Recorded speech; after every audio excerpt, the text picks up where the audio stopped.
السلام عليكم داود غوريغا ما yahay guri u baahan dib u habeyn ama qurxin haday saa tahay jawaabtu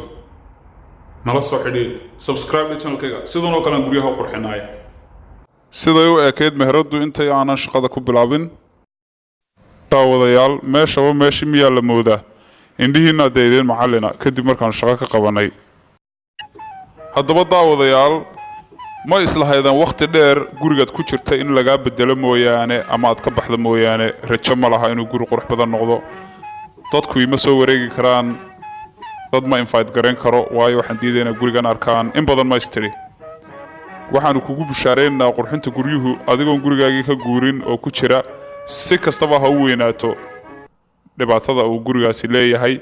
inaanu xallin karno oo aanu kaaga dhigi karno guri aad iyo aad u qurux badan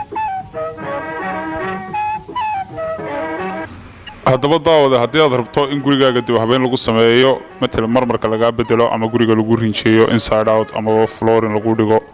ama waxaan ku wax kasta nooc kasta ha ahaatee nala soo xidhiid qiimeyn baan ku sameeynaa